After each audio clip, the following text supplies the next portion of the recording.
It's Tuesday, which means it's time for another edition of West Michigan Story. This week we are putting the spotlight on the town of Sparta in Kent County. Of course, that's where we find Fox 17's Kevin Craig tonight. Kevin, what's going on in Sparta?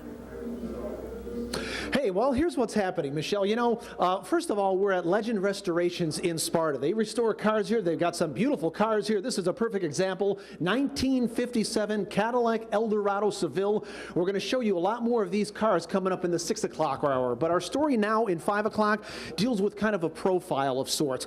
Well, all of our West Michigan stories, I hope you folks find them informative, entertaining, historical. This one is a little sad and somber, and here's why. I think a lot of the Fighting Sullivans back in World War II in the 1940s, where the 5 boys went off to war and unfortunately none of them came back. This story reminds me a little bit of that, except it hits much closer to home here in Sparta and in West Michigan. Our stop in Sparta took us back to 1911 when Brown's Opera House was built. The lower level is occupied by the North Kent Eagles, but these photos show the Opera House upstairs, vacant with the original seats and stage intact and old-time hand-painted murals. We also found a small schoolhouse built in the 1800s on the corner of 13 Mile and Division. It's home to several artifacts, military stories, and family tragedy.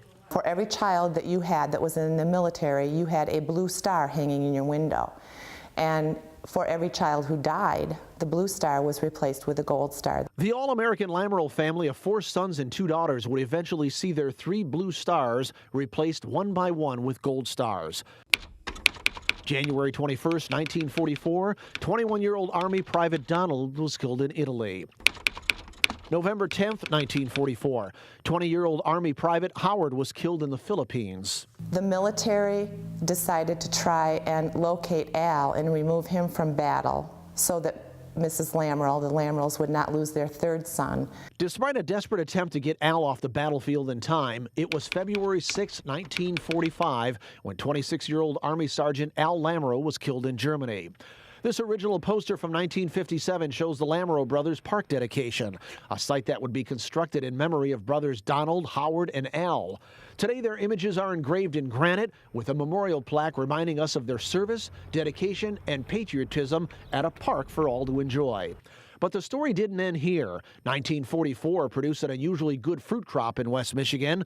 The problem was all the men who usually harvested were at war, so Sparta went to the federal government for help. They were able to get POWs from Germany. They had been captured in Africa, and they brought them over from Germany, and they built the camp right across the street from Mrs. Lamoreaux's house. My grandma used to take me to Mrs. Lamoreaux's house. I remember her as a child. She was just a sweet woman. Perhaps what was most amazing is that the Lamoreaux never harbored negative feelings about the POWs or the camp.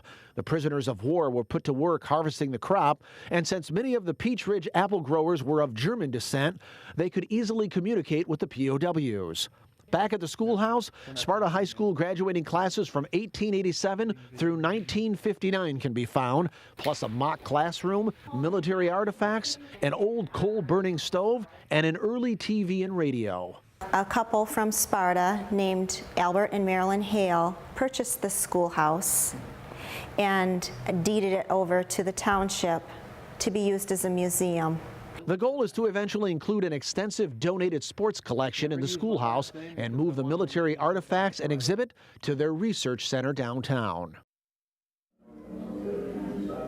And you can always get more on the Schoolhouse Museum, which opens up from May till around November by going to fox17online.com. We've got some hours and information there. And coming up at the 6 o'clock hour, some of these fabulous cars. How about this one, an old Lincoln Continental from the 1940s. We're going to talk to the guy that restores these cars, and there's a little piece of a Hollywood connection to this entire business. We'll have that for you coming up at 6 o'clock. Live reporting in Sparta, I'm Kevin Craig, Fox 17 News. Christian, Michelle?